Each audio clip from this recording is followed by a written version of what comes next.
And welcome to another episode of Watchtower Worldwide. My name is Lloyd, and welcome. With that being said, awesome start. Um, I have been doing some things in the background. I'm always doing some things in the background. So, as usual, we are going to go through news from around the world.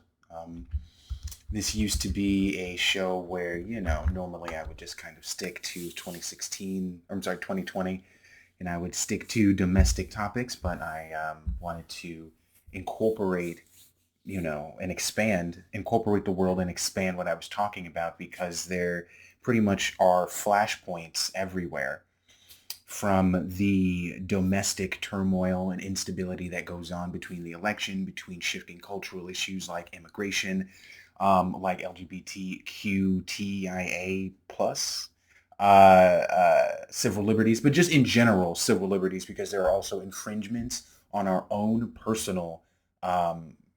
our own personal freedoms and our own right to privacy via big tech and small data, metadata or private data via the encroachment on the ability for the individual, especially in the West, to maintain and hold their own currency, their own finances. There's a big push for CBDCs, which are central bank digital currencies, central, yeah, central bank digital currencies, which is just, it's essentially the larger financial sector's response to cryptocurrency.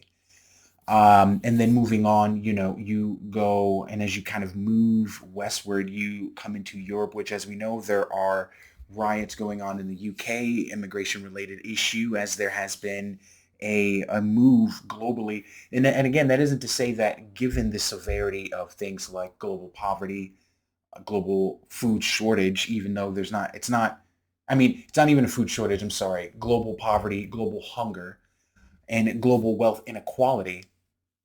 It's no wonder that and then of course you had the added uh, cherry of climatological change, right? These regions that, had normally gone through seasonal cycles are now shifting to more severe weather, which is creating more refugees. They have to leave the area that they used to, et cetera, et cetera. So it makes sense. The problem is that we've seen unfettered immigration across the world, across the planet, well, mainly in the West. And it's caused, as one would expect, a lot of tumult amongst the, domestic population. And some of it is justified, and of course some of it isn't. Some of it is xenophobia, some of it is bigotry, but some of it is part of the fact that because it's so unfettered, we are not taking into account that there are criminals who are coming through into these countries, whether it be in North America, in America, because it's happening in Canada, it's happening in the U.S. They're coming through Mexico, so it's not necessarily happening in Mexico. However, if you do, they have had in an influx as well because they're coming through and some people stay, etc. So it's a complicated human issue that is not being handled at all, let alone bureaucratically. Like it's not something that should be a bean counter's response. These are human lives, right? You and I may be sitting comfortably watching YouTube, but transpose yourself into a situation where instead of being born in New York, you are born in, you know, Peru or Guatemala, and you come under threat of a local fucking drug lord or MS-13 or whatever.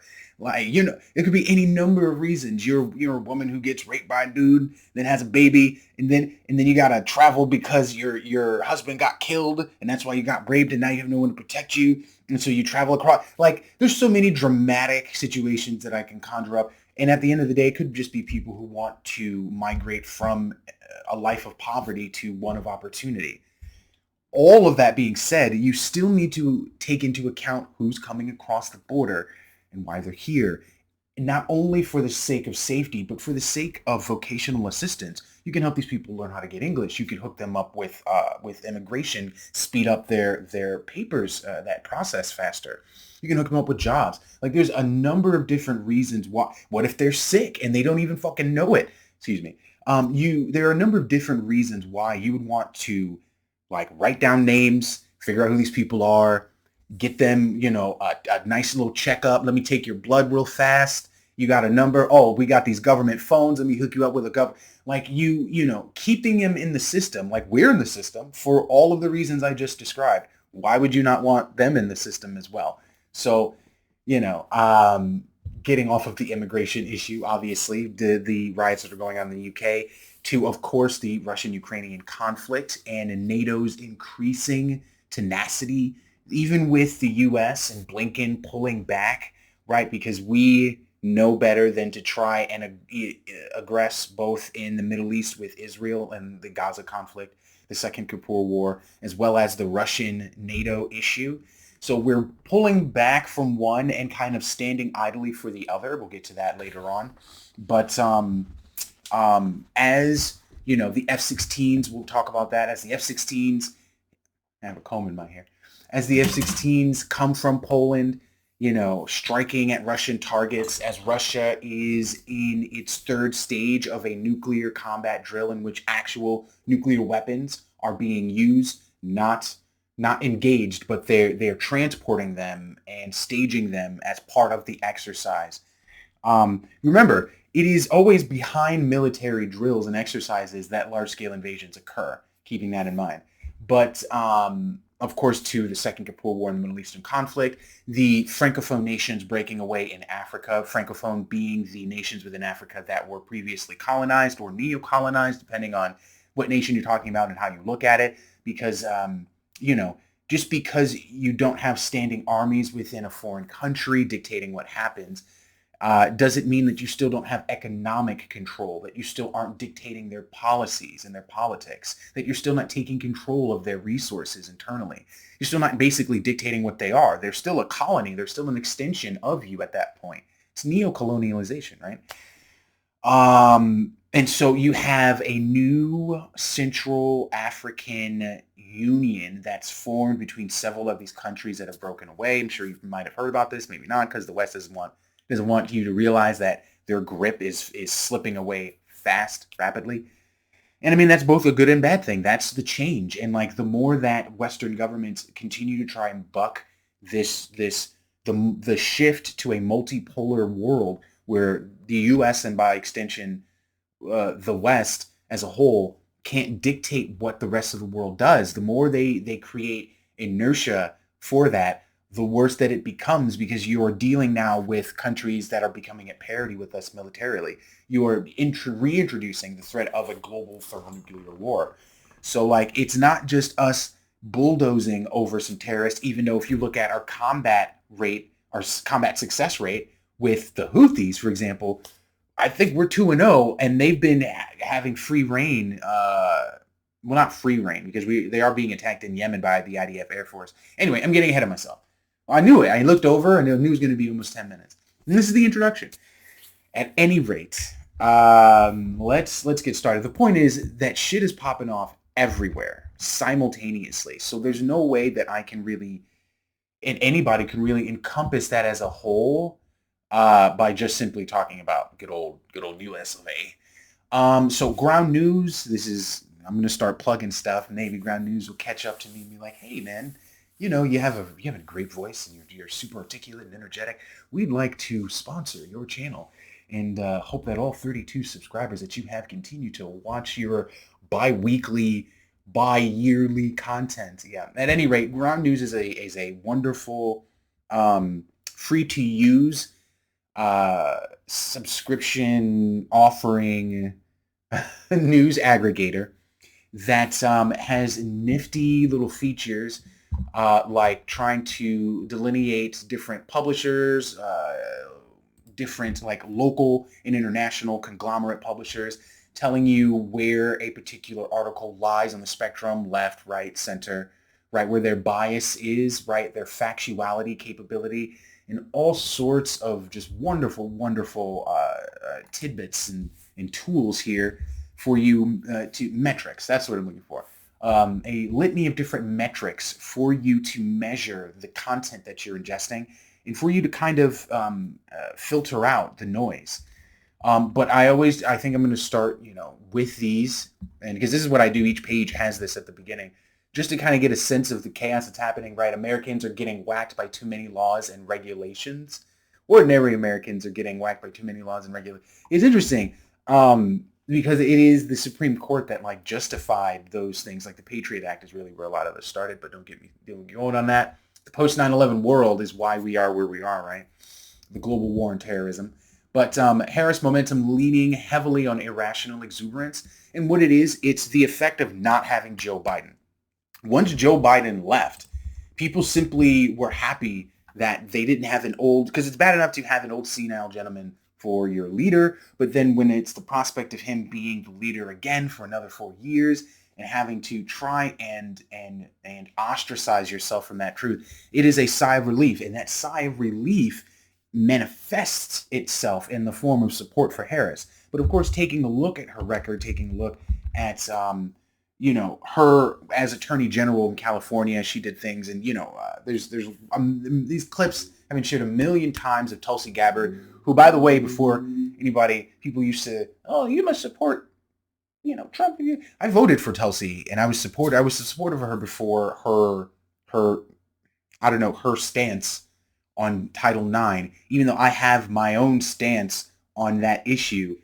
It was an interesting, it basically allowed her, it opened the door for her to kind of pivot to a more conservative pivot to the right. And her pivot to the right actually put her in the running to be Trump's running mate. But as we know, it ended up being Vance. And what's interesting to me is how because adding Vance didn't add anything, because he had already had Pennsylvania in the bag before he got shot at. Then he got shot at, and so he definitely had Pennsylvania in the bag.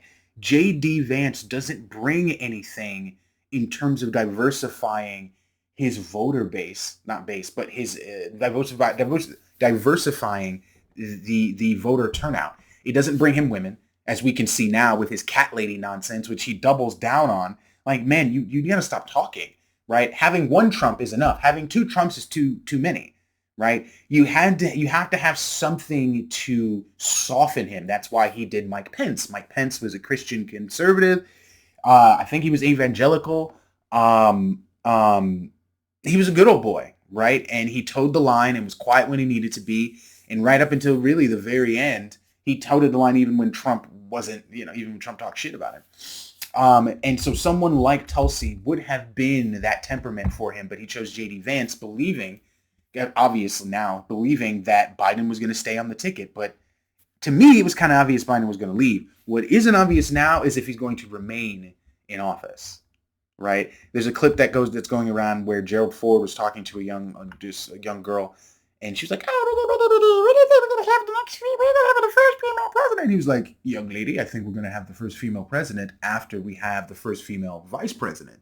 Something will happen." And then that lady vice president, will become the first female president. And then, of course, after opening that door, the Americans they will have it in their mindset what that will look like. And so by extension, let's extrapolate that. If Biden were to leave, step down, or they enact the 25th Amendment, and we get Kamala in office, that will then be, right, our first understanding, our first sight of what it would look like to have a lady president. First time in 200-something odd years. So it makes sense for that to happen. But I'm still skeptical. But I digress. Let us go forth, right? So I find it interesting. I find it very interesting. And I'm gonna take a drink of water, right? I'm gonna let you read that for a second.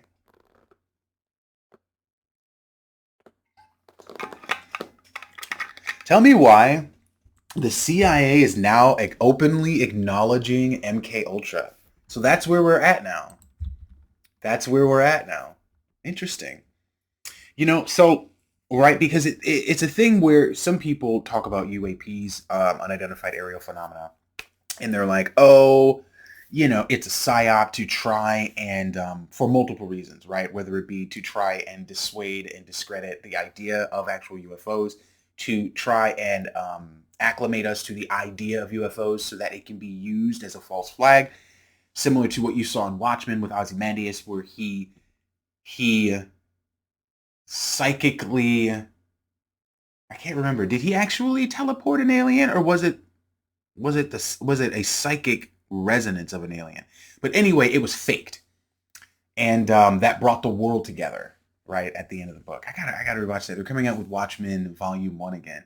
I can't remember. Did he actually teleport an alien, or because I know everyone actually died, but I can't remember if he actually. Anyway, I'm getting way off topic, and that belongs on my fictional channel, Greetings True Believer. That'll be coming back soon. Anyway, and so it is a thing where, like, when they start acknowledging things that we know about, can we trust the things that they're acknowledging that we don't know about? Okay, but I digress. The CIA denies conspiracy theory that it used MK Ultra on Trump shooter. Now, I know that I said I wasn't going to talk about the shooting, and I'm not. I'm only briefly going to touch down on this because I think it is hysterical that um, that the noise from Twitter is so loud that they have to comment on it. They actually have to address it. Was the attempted assassination on former President Donald Trump earlier this month part of a secret CIA program involving brainwashed killers? That's the claim being made by some far-right accounts on X. But U.S. intelligence, why does it have to be? See, even, man, never mind. At least they're calling it an attempted assassination. There was a time initially where they weren't even doing that much. Trump ushered off stage after, what is it, fumble or mishap, whatever. When it was revealed in the 1970s that the CIA had tried to develop a mind manipulation program called MKUltra, it sounded like the most absurd conspiracy theory around. Excuse me. What's interesting is that you've had so many people like sue the U.S. government, sue the Canadian government because there is this place, this psychiatric facility called Ravenholm, I think it was called, and it was run by a guy named Sidney Gottlieb, I believe his name was. And he conducted horrible experiments on people, right? The gentle-hearted torturer. You're gonna make me throw up in my mouth. You're gonna make me throw up in my mouth. So, this guy, born in fucking New York. But, he went to Caltech. But yeah. So he ran a facility, blase, blase, boom, boom, boom. But I just wanted to touch base on that because I just found it hysterical. But unfortunately, it turned out to be true even if the suggestive results of the program and potential for creating Manchurian-like candidate killers have been exaggerated in subsequent decades. But MKUltra has become quite a meme in the 2020s, with many conspiracy theorists jumping into the fray after Trump was shot. The shooter was identified, and some people on social media are trying to claim that he was somehow trained by the CIA to undergo the MKUltra program. So, ha ha he he. Of course, they're going to bring that into the fray to try and dissuade and discredit anyone who's pointing out the vast amount of discrepancies that exist within that event. Everything from the CIA's behavior to the shooter himself. But that's still an ongoing investigation, and literally every day things are coming out about that. Stay tuned. Like I said, I will be making a video. That will be my first video essay. But moving along. BLM, right? BLM, who had, chapter leaders. They had that mansion they bought, that $5 million mansion that they basically held parties in. You had that one chapter organization leader, I think still out of Chicago, who was too busy taking vacations, had a 6-figure salary. They don't make any of these organizations like they used to. They don't make them like they did in the 60s and the 70s. They don't even make them like the Occupy movement. You remember them niggas out in Seattle who were getting the pregnant lady who got her arm broken with the cop with nunchucks?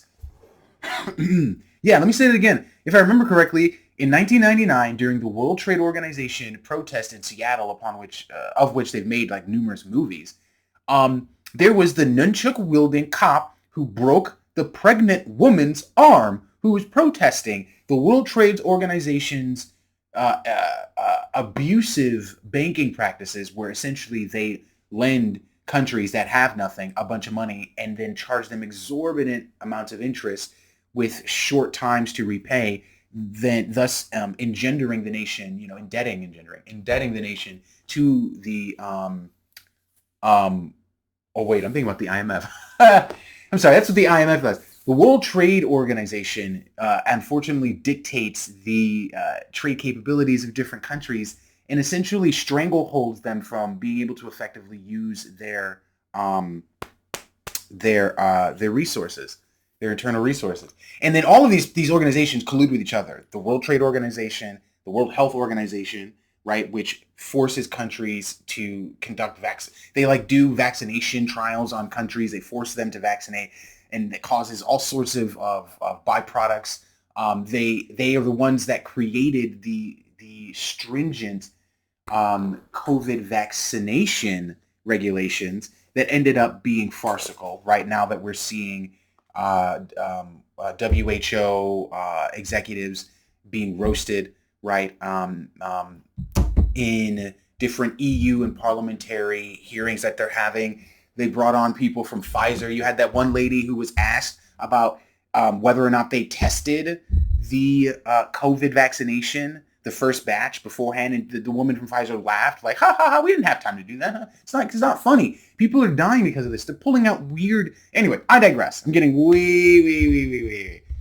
Let me go back. So the point is that BLM as a whole, unfortunately, was farcical because, as we can see, in a situation where you would think, given everybody's support of Kamala, mainly because she's a woman of color and she's a woman, that you'd have BLM out there. But instead, and I actually kind of respect them on this, some of them are standing on their principle. I don't think they specify which chapter, but we're going to find out. But yeah, I'm sure you heard, because this is kind of old news. But BLM slams Democrats for anointing Kamala Harris with a primary vote because essentially after Biden stepped down, even though he was being told to step down, after stepping down, there was no further process to be had on the part of the American people. It was a done deal and supposed to be chosen internally. As we can see, that's happened. So civil rights activist group Black Lives Matter on Tuesday called for Democrats to host a virtual primary to determine who should receive the party's nomination. They did this on Twitter, I think. Harris earned enough delegates Monday to win the Democratic nomination. This was July 23rd. She's since claimed the nomination now.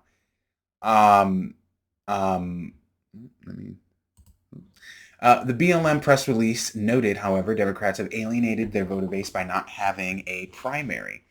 Black Lives Matter demands that the DNC, the Democratic National Committee, immediately host an informal virtual snap primary across the country in August. So they're doing a roll call in August, but other than that, that's about it. Now, she's picked up the endorsements of big money Democrats, but that's part of the problem, is that the entire process is internalized amongst the elite, which is the worst possible outcome in a party that's supposed to be democratic. But we're slowly but surely moving beyond the U.S., mainly because we have to, right? Everyone's freaking out. Shares across the world tumbled yesterday as investors, God, all these ads. This is not working. Let's go to the journal. Okay, so U.S. hiring slowdown hits stocks, fuel bets on bigger rate cut, and of course the journal's prohibiting me from reading further because I'm not paying for them. But essentially, there was quite a pullback, right, for a lot of blue chips. We're talking 3 to 5% at minimum. Some cases I saw 8%, right? The whole thing about it is that the jobs report came out and it adjusts monthly, and it came out at 4%. Or 4.3%, I believe, something like that, which is far higher than it's supposed to be, right? It's still adding jobs, but no longer at a red-hot pace, sending markets into a tailspin with the Dow Jones sliding more than 600 points, which I think at that time was like 8%. And this is the beginning of what people have been talking about, right? People like Ray Dalio, people like Robert Kiyosaki, who did like Rich Dad, Poor Dad, people like the Wolf of Wall Street, I forgot his name. But, people like freaking Warren Buffett, like they've been talking about this for some time, for well over since the last crash of '08, I believe, right? The housing market crash, where the mortgage-backed securities pulled down the housing market, which then pulled down the global market as a whole, because everything defaulted. And so you're starting to see the reflection of that. This whole idea like we're adding jobs and people are having jobs when in reality people are having multiple low paying jobs and are barely able to pay into a rising cost of living that's happening simultaneously with a like devaluation of their wealth. Things are costing more because of the wars, right? The wars. When wars happen, you're always going to see influxes of prices on things, and then depending on what is being affected, and in this case, food is being heavily affected coming out of Ukraine, like grain, and things affecting things like meat as well. You're seeing, remember when eggs had fluctuated? So you're having these fluctuations, though the wildfires are also destroying a lot of farmland. So you're seeing these fluctuations on food, for example, and that's one example, because like for the cost of living in terms of rent in New York City is fluctuating for a separate reason that is internal. You see what I mean? So depending on where you live, your situation is desperate, but how desperate and why it is desperate depending on, oh, well, food costs too much where I am now because of this war or because of this shipping issue, or my cost of living, my rent costs too much now because of like the migrant issue or because of the lack of housing being built in my area is causing the current housing to costs to go up as people as there's no rent available, there's nowhere to stay. And I keep going, and so the problem here is that there's no one solution, and then having global markets reflect that. It's a reverb effect where they're starting to see that the impact of everything that's been happening is affecting the ability of everyone to buy things, to be a part of the economy. And so as consumer spending on everything goes down, well, these companies get hit. So then they start to lose money. They start to fire people. The market starts to react and reflect that, which then reverberates to us, affecting all sorts of things. The Fed is still talking about not raising interest rates. And I'm just like, at this point, is there anything that they could do that can actually affect the inflation? Affect, not inflect. But I'm not an economist or financial advisor. I'm just trying to figure my money out. Okay. So we are in the dystopia known as our timeline, our reality, right? This crazy, crazy place, all these crazy things happening. And one of those crazy things is this thing called a CRISPR, which is a gene editor. Okay. We're using the CRISPR now to create new foods. Taking old foods. I mean, we already have genetically modified foods. GMOs is everything. It's hard to escape in our world. And so I find this fascinating, where there's this push. You have Charles Schwab and the Davos Institute, like, you'll own nothing and be happy. I'm sure you've heard this before. The whole thing, they're talking about eating bugs and everything being for rent and living in micro spaces. Well, this is a part of that. Okay, so Bayer teams with CRISPR startup pairwise for bitterless mustard greens. The biotech giant already licenses a short corn variety from the tech company, and with this agreement will develop 10 more leafy greens. Bayer, which, mind you, Bayer is the same company that was a part of it, that was at the center of Factor 8, which in the 80s was it was artificial blood, hemoglobin, and it got tainted with HIV/AIDS, and they told no one, and people caught AIDS and died, and they got sued, and they settled, and they paid out some money, and then that was it. I feel like Bayer just got recently bought by Pfizer, but I'm not sure. I mean, it could be wrong, but that's Bayer. Just wanted to give you a backstory. So that's definitely a company you should trust. Bayer is expanding its partnership with Pairwise to introduce a leafy green with higher nutrition value than the average lettuce. Bayer signed a licensing deal with the U.S.-based AG tech startup to develop and commercialize Pairwise genome-edited mustard greens. The new leafy green is a mixture of multi-use mustard green varieties. Pairwise's proprietary Fulcrum platform was used to create the modified vegetable. This new crop of mustard green removes the spicy wasabi flavor associated with it, revealing a pleasant, unique flavor. I don't eat mustard greens, so I don't know anything about it.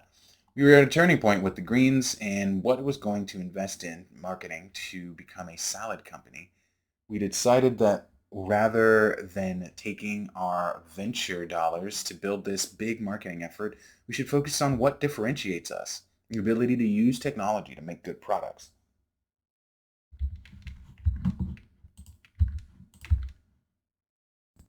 Easily distracted. So, um, modified leafy greens. That's essentially what that is.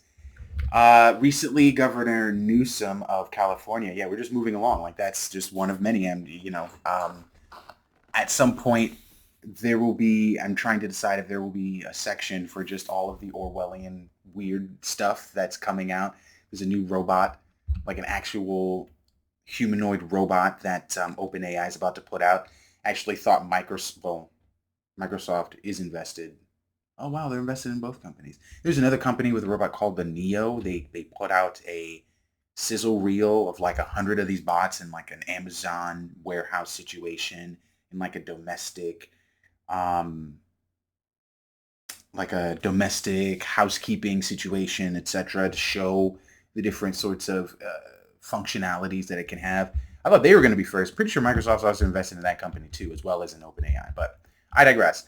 Recently, as part of the Orwellian nightmare that is our timeline, the governor of California has decided he has had enough. All of these bums got to go. They got to go and they got to go now. And my question is, and I should have brought up the article where they cover how he spent 25.2 something rather $billion trying to combat the homeless problem, only to at the tail end, the last initiative that he tried to execute or did execute was like a $13 million pilot program where he went around, not he himself handing fucking, but where in the pilot program they gave alcohol to homeless alcoholics, right, in order to prevent them from going into DTs, to prevent them from uh, having painful or debilitating withdrawal symptoms, etc. Yes. So, at $25 billion, and Jimmy Dore did a great thing on the numbers of this. I guess he got it from somewhere, but it was like at $25 billion. There's something like it was like $25 billion at 100,000 homeless people. He could pay. I forgot what the number is, but he could pay a number of rent for all over of a, okay. So $25 billion with like a little over 100,000 homeless people in California. I forgot the number needed to be, but he could pay the rent of all over 100,000 people for something like 8 or 9 years. I think the rent had to be something like $800, something like that.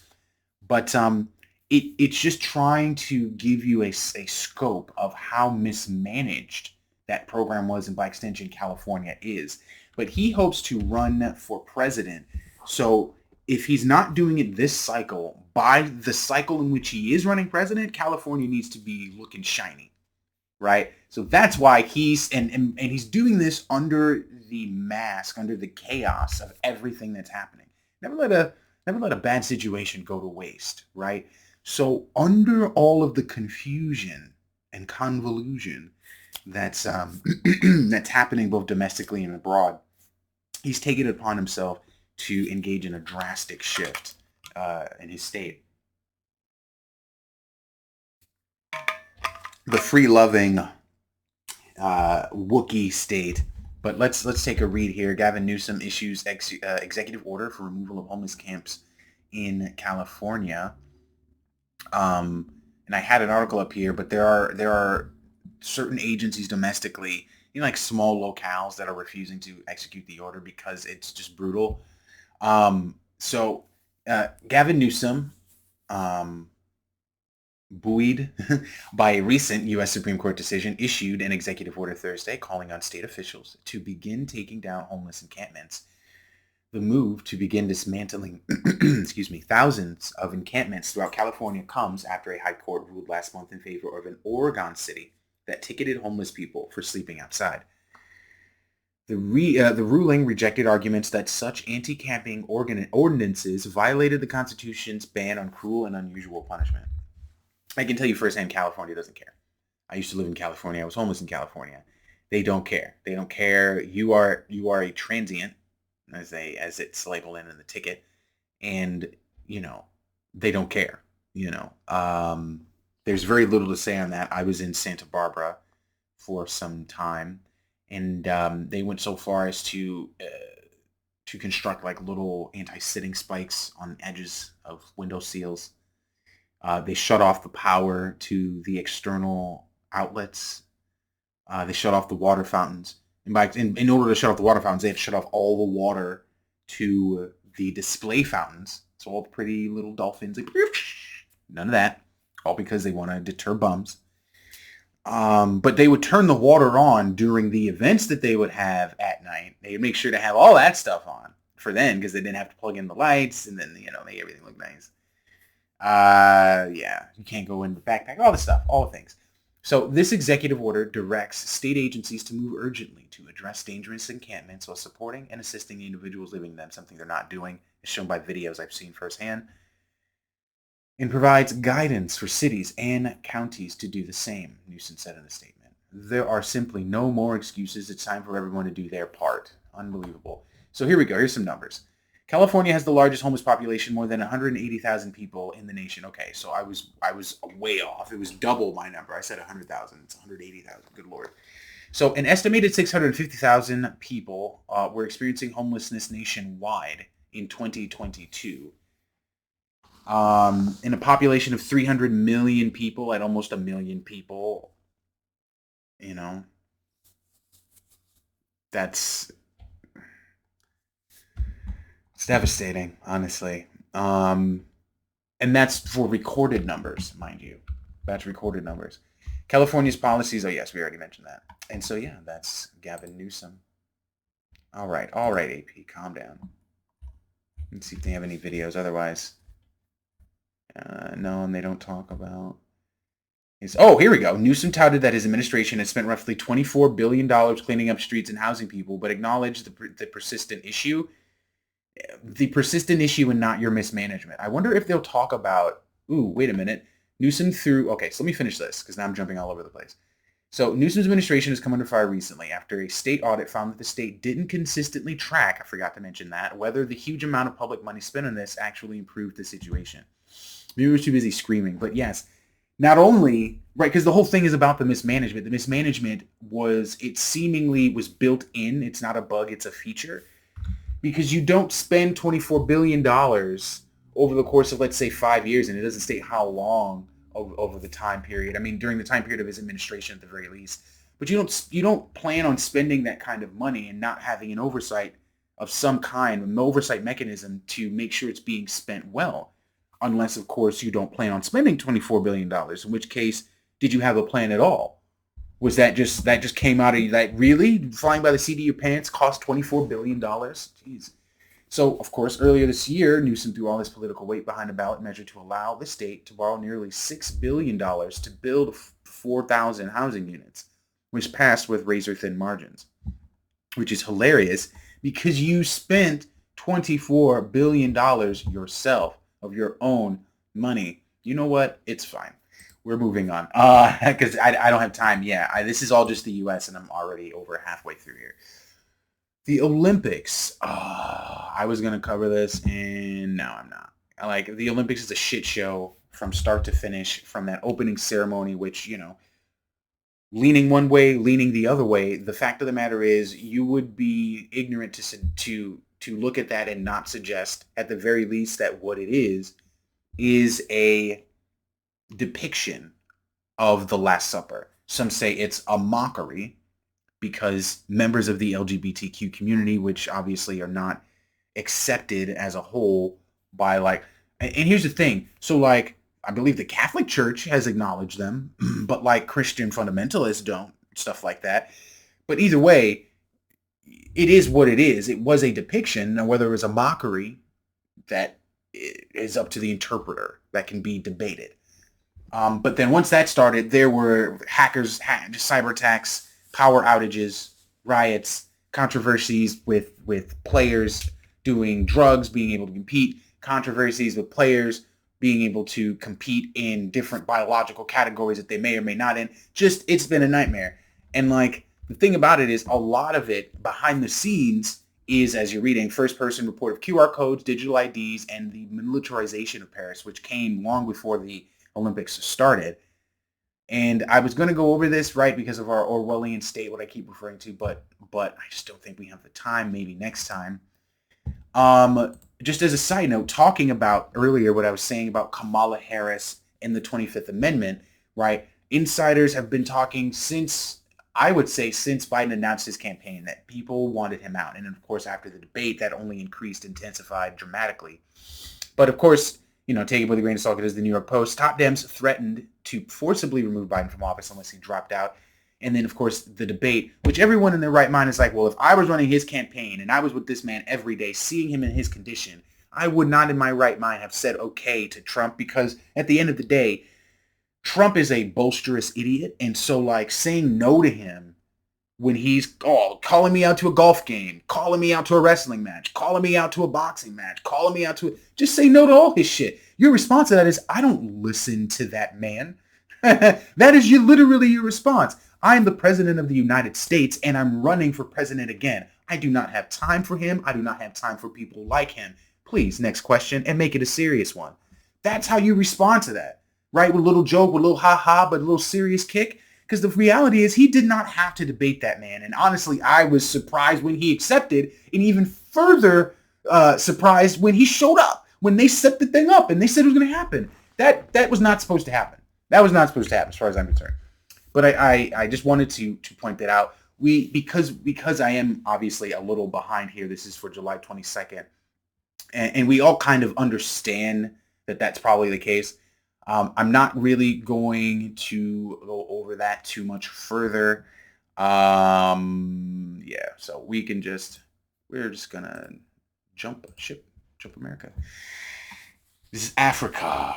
I messed up last time and didn't cover Africa immediately. Made Africa last, so I'm gonna cover Africa sooner. Mainly because it's difficult because the situation is so fluid and there isn't like a dedicated, trusted international news source looking at the issues in Africa. It's hard to get like things that when something happens, we learn about it sometime later. Okay. But just there's attack in Mogadishu, right? Nigerian leader calls for an end to hardship protests, blaming political agenda for violence. Nigeria, yeah, I mean all of Africa has just been But we'll get there. We'll get there. Al Qaeda affiliate says it has taken 2 Russians hostage, in Niger, which recently asked the United States to leave. They have a huge drone base there. And they recently asked them to leave as a byproduct, okay, ready, of, no, damn it, as a byproduct of this. This is what I was talking about. So in Africa, the Francophone nations have been breaking away from the Western powers, the Western colonizers, and some have been more successful than others. But what's fascinating about this is these are Western trained military officers, generals, and people who are leading these coups. And so there's this cruel irony where they get training from us, and then they go and they're like, okay, well, now I'm going to take my country back. Thanks for teaching me how. Niger, Mali, and Burkina Faso reject the West African Alliance and form a new group. Now, the 3 countries, the 3 AES countries accuse ECOWAS, which is the Western-backed alliance of Western African nations. I forgot what ECO means, but I think the WAS is West African nations. So West African, here we go, West African states. See, all we got to do is just read a little bit, baby. The Economic Community of West African States, which is why ECOWAS asked other nations who are part of ECOWAS to send their military, right? Because you have both Western and African nations that are part of ECOWAS. And so they asked Western nations to intervene. And so the West obviously doesn't want to send their own troops. So that's why the United States asked Kenya. ECOWAS asked Kenya to get involved. So then Kenya sent 1,000 troops over there. And so that's how that ended up happening, right? So let's just read a little bit of this. They accuse the new Western alliance of Niger, Mali, and Burkina Faso. They accuse ECOWAS of being manipulated by former colonial ruler France, with Taini calling for the new bloc to become a community far removed from the stranglehold of foreign powers. Niger, Mali, and Burkina Faso's military leaders have all sought to reject Paris's influence, which comes from ECOWAS, okay, expelling anti-jihadist French troops and turning instead towards what they call their sincere partners, Russia, Turkey, and Iran. And so now you see why ECOWAS, which by extension is the West, doesn't like this idea where traditionally Western neo-colonial countries are breaking away. Do you think the first thing they're going to do is look to the countries that have been taking advantage of them for centuries and say, hey, let's be friends? No. They're going to talk to the people who have probably been helping them to actually build their infrastructure, which is usually China or Russia. They're probably going to turn to the people who's actually been helping them to not nationalize, but utilize their infrastructure more effectively, which is usually Russia or China. And once they do become their own nation, they're going to look to them and say, hey, you guys helped us out when we were nobody, when we were trying to acknowledge and use and take hold of our sovereignty. We respect you for that. We appreciate you for that. Let's be friends. Now that we are our own people, let's be friends. Of course. And of course, the West hates this. This is, again, what I'm talking about that inertia.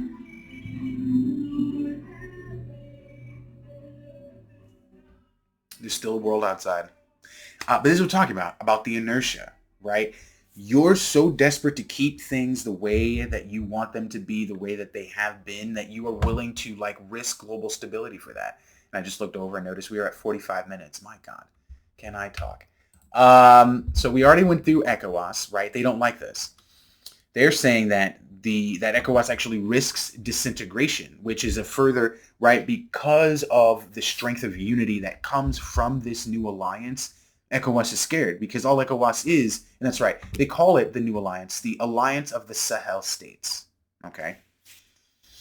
And you know, ECOWAS doesn't want this. ECOWAS doesn't want this because a unified bloc that actually has the well-being of their citizens in mind is a dangerous thing indeed.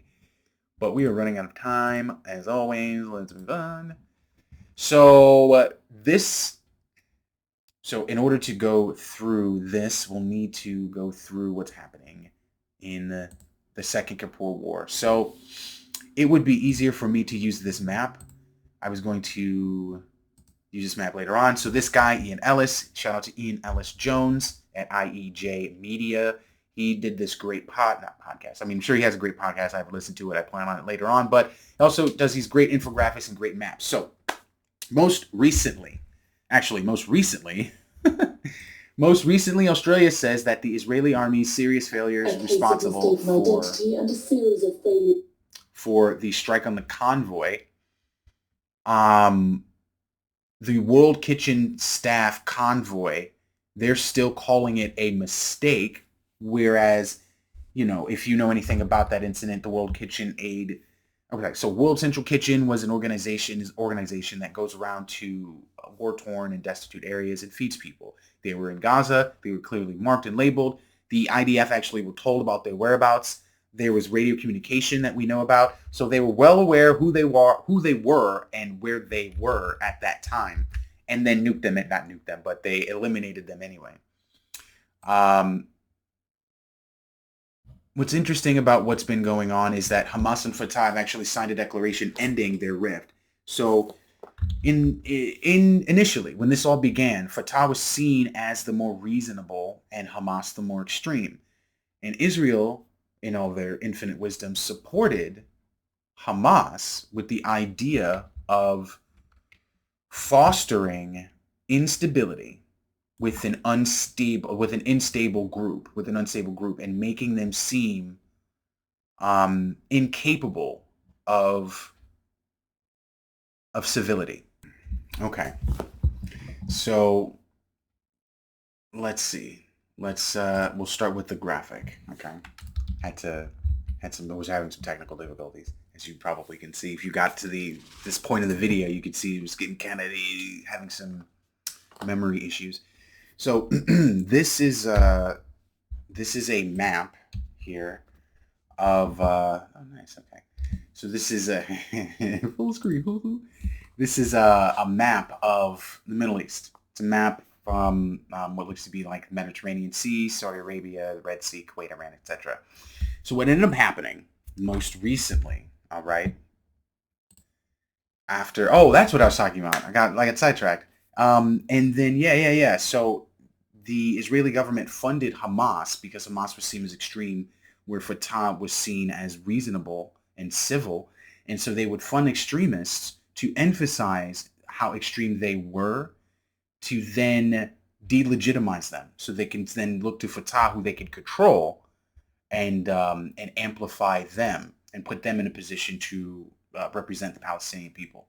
So what ended up happening is on the 27th of July, there was an airstrike that hit a school, killed 30 people, including children. I don't know if this was... Oh, no, this is different. So what I'm referring to, right, is the airstrike that Iran or Hezbollah made that killed 12 kids in like a field, like a ball field. Okay. And then from there, it just escalated, right? So after that in Israel responded with an airstrike. Well, we don't know yet if it's an airstrike or because they're alleging that they killed him with a explosive they planted months ago, which would then suggest that Hamas has been infiltrated by Mossad, but that's what they want them to think. So who knows at this point? But then that was doubly exacerbated when Israel then airstriked a... so they killed the political leader, the leader of Hamas's political wing, in Iran on Iranian territory. They also killed a Iranian Revolutionary Guard Corps general. I thought I had an article pulled up there as well. So there's two killings that happened. Okay, so after they killed the military, the leader of Hamas's political wing, who also happened to be the negotiator that was negotiating on behalf of Hamas with the IDF towards the ceasefire. Of course, Israel then sought to change the truce of the ceasefire, complicating the matters, okay? Of course, after that, right, Hezbollah comes out and says that there's a new phase of the war that has begun, after which they then launch 50 rockets, okay? So to recap, right, on July 27th, Hezbollah launched a rocket attack that killed 12 children, single deadliest attack from across the northern border in months. In retaliation, they killed Hezbollah's, not the Iranian Revolutionary Guard Corps, because if they had killed an IRGC member, we might be in a different situation. So they killed Hezbollah's most senior commanders and chief of staff in an airstrike near Beirut, Lebanon, on July 30th. And then they killed Hamas's one of Hamas's political leader, who was the chief negotiator. Okay? And that happened in Tehran, which is Iran's capital. Now, there are some reports that say it was an airstrike. There's some reports saying that it was a device smuggled 2 months ago. Both are bad, right? Clearly. The fact that we don't have clear information is also bad, clearly. And then what's a little reported, what I wasn't aware of at the time, but on that same day as well, the U.S. conducted airstrikes, self-defense airstrikes. Best defense is good offense. It's very American.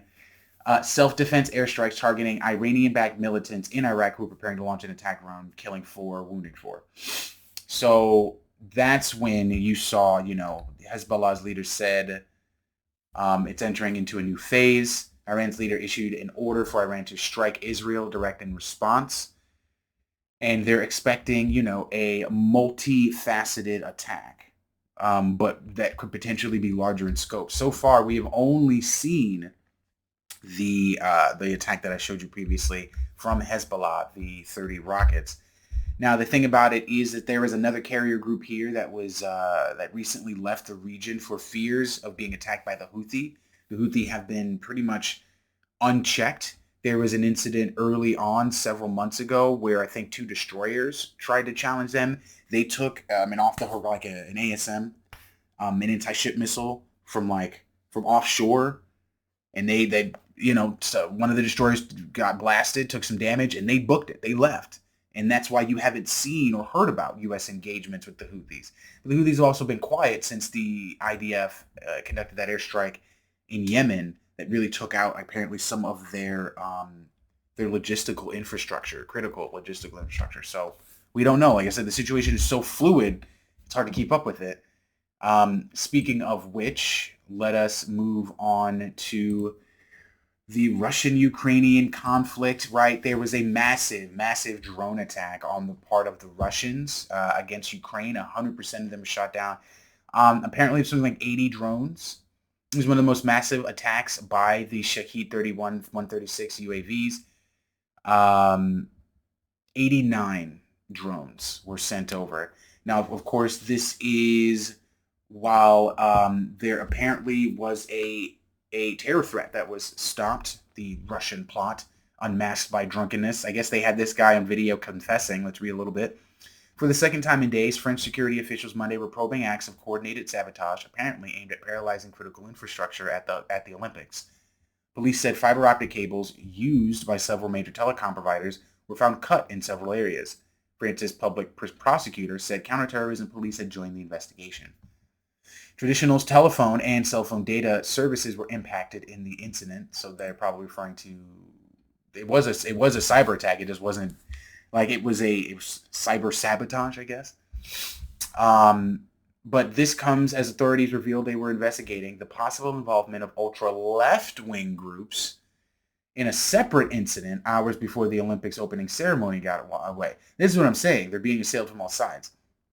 But this is while NATO, a particular nation in NATO, Lithuania, so not a large nation, but the fact that any nation is openly preparing, mass evacuation plans in case of invasion, it's similar to what's happening in Taiwan, which we'll talk about. But the fact that the escalation globally is happening and it's ratcheting up simultaneously is just more than fascinating. It's, it's debilitating because it makes you feel like there's nothing you can do. There was an incident where Ukrainian drones destroyed a strategic bomber in the Arctic. Okay. And I don't even know how you managed to do that. But there have been a lot of feats that the Ukrainian military has pulled off with drones. And just the thing about wars that you can theorize up the wazoo, but it isn't until actual combat and you see things service that you see the effectiveness of it. We'd always imagined what drone warfare would look like in video games and in fiction, but for some reason we kind of saw this, but never saw this. Like even with, things like Future Warrior and stuff like that, you still thought that like massive troop movements and things like that would happen, and it's not the case at all. And it's fascinating. It's fascinating the development here, but Russia issues an ominous threat as it warns of invasion of U.S. It's ready to enter the war. Now, mind you, Russia is in the third stage of a nuclear drill. This is what I was talking about at the top of the show. And the reason why this is important is because just like with the invasion of Ukraine, it started with a military buildup that was being used, that was being conveyed or purported to be a military exercise.